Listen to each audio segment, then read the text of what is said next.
Hey there, thank you guys so much for stopping by, spending a few minutes of your day with me. Yes, it's Galadon. Yes, it's Clash Royale. I am out of town visiting Galamom right now, so hashtag Galamom love for sure as we wish her well. But in the meantime, I figured I would just go copy the #1 player in the world's deck and give it a try in some challenges. Now, this deck is really strange, which is one of the reasons I thought it might be fun to try. Hashtag love the log. We are seeing this big buff coming to the log, so why not try out a log deck? Now, unfortunately, this deck kind of dirty. It's got the rocket, and I always feel a little dirty whenever I have the rocket in one of my decks. And come to think about it, look at the shape of the rocket, look at the shape of the log. Now, okay, we're not going that route. We're gonna keep this clean. This is a family-friendly production. We're going to talk about the Hog Rider, the Mini P.E.K.K.A, and all sorts of legendary cards. Yes, of course, the Log, the Princess, and the Ice Wizard working together. No big tanky units in this deck, not your typical giant poison, no P.E.K.K.A, not even a Prince to be found. And that's really one of the reasons I wanted to try the deck out. It's kind of outside the meta, and maybe it's one of those decks that's best if you've had time to perfect it. But we've had some luck so far on the tower. Wizard gets there, just a couple of shots from the Ice Wizard. And again, I feel like whenever you have a rocket in your deck, the idea is either A, use it to try to hit something and the tower, like a unit passing by, an elixir collector, or save it for the end of the battle when you've got that just under 500 hit points left and you need to grab the win in the last seconds.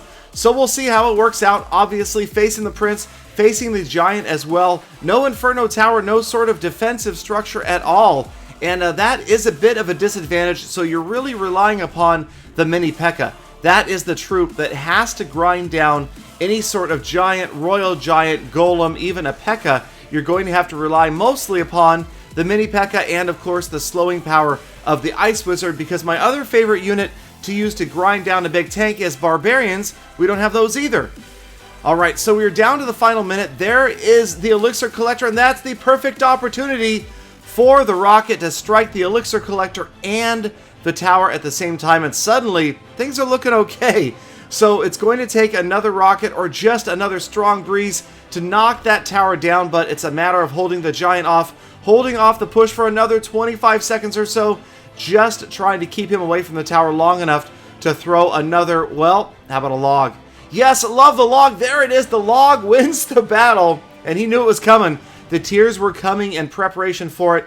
The log clutches the win right there. The final 10 seconds countdown. No chance to get there. And imagine that log after the buff. Faster, further, stronger. Cannot wait to see the all-new and improved log. So we've grabbed a challenge win with this unusual deck, and I'm really not practiced with it, and it probably shows. It really comes down to practice, and I say this time and time again, you guys. People ask me every single time I stream, give me a deck that includes this card, or give me a deck for this arena, or this trophy level, or whatever. It really comes down to what you're comfortable with. If you want to be a cycle type player that's running through a lot of cards really quickly, then great. If you're comfortable saving that elixir up, going for the big tank units, air, ground, buildings, hut spam, expos, it's really up to you what you are comfortable with, because I feel like, except for maybe expos, just about any set of cards, if you are practicing with them and they are fundamentally sound, you are going to get more and more wins over time. So while I don't necessarily suggest making up a deck that you've never seen before, maybe running with a close variant to a deck that somebody else is having success with would work out for you. In this case, obviously, I'm just the ripoff artist. I'm stealing this guy's thunder, or at least trying it. This, I believe, was Pong TV's deck, and trying it out, having some luck, just some blind luck right here. The Hog Rider just happens to run down that right tower. He is not ready to defend it, and the Hog is going to have his way with that tower, along with the Princess helping out, and that's a very early 1 crown lead. Now, I will admit to you guys that yes, I didn't win nonstop with this deck. These last 2 wins were back-to-back, and they were pretty dominant fashion. But obviously this deck needed some practice from me. The log, maybe not ideally getting value right there, and for some reason, I saw the freeze spell the first time, and I did not think to counter it the second time. I was not prepared for it at all, and he lands it a second time, and that's shame on me for sure, letting him get that freeze spell in there with the Hog Rider. So again, with the balance changes just around the corner, I am super excited to see the meta continue to change. Now, a lot of people have said it's not enough of a nerf to change the meta, but I feel like the Giant, although it may still be relatively popular, that Poison Spell, man, the Poison Spell and the Elixir Collector. Now, everybody complains about Giant Poison, but really, the Elixir Collector is probably the only card that has stayed in the top 5 most played cards in all games since its introduction. And it really is. It's been that dominant. People are using the Elixir Collector like crazy. And imagine now, Lightning or Rocket, great value against an Elixir Collector, and that right there is a huge nerf. I am ready to switch maybe to a Rocket and much less Elixir Collector usage, but don't tell anybody else that. And here I'm getting the practice already, like I've said. Good to practice early. Here, way ahead right now. Less than 15 seconds left. Really not a chance for him to come back. Just trying to hold him off right here. And these cards, the thing about the cards, very good at being defensive. Between the Ice Wizard, the Log, the Guards, you've got a lot of different ways to slow down or impede an opponent's progress after your tower. And that, a very solid 2-0 win.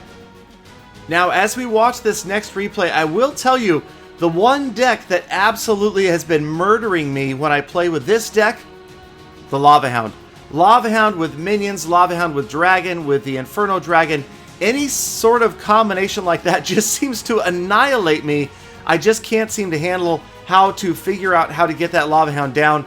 Always want to have an Inferno Tower for it or a Poison Spell. Don't have either in this deck. And the Rocket, really, I mean, I hate to have to use the Rocket on defense. It's just very hit and miss. You can get great value out of it, landing it right in front of your tower, occasionally with a great save when you've got an opponent with all sorts of units that are moving in on you. But it's just a very risky move, and it just reeks of desperation. It's like throwing a Goblin Barrel on defense. When you do it, you know that your opponent knows, you know your opponent knows that you know that he knows you know you're in trouble.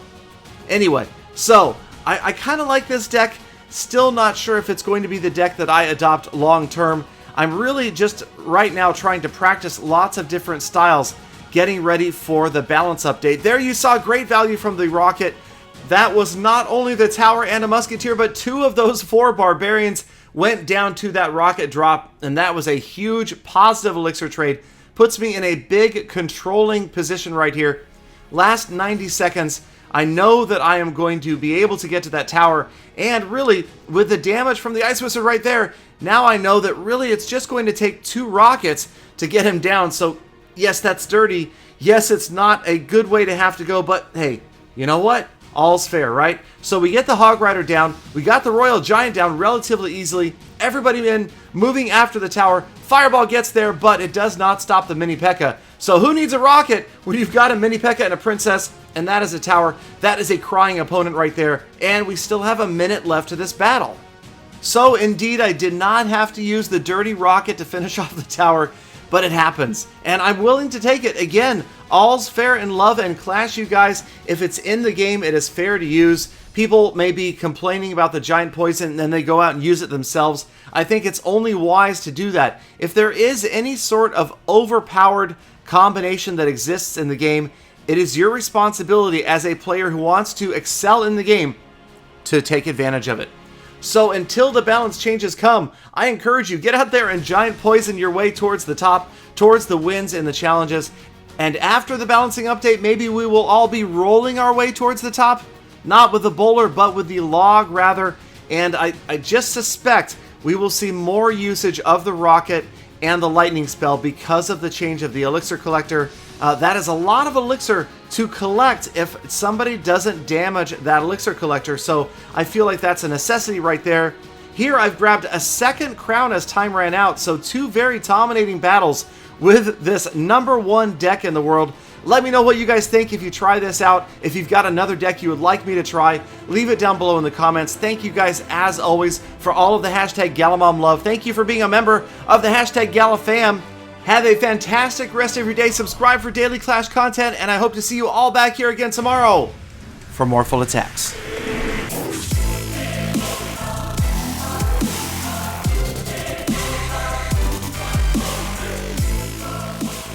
And yes, I'm sorry, I am out of town right now, so no Peter $17, but I have heard a rumor that he is at home hard working on his next YouTube video.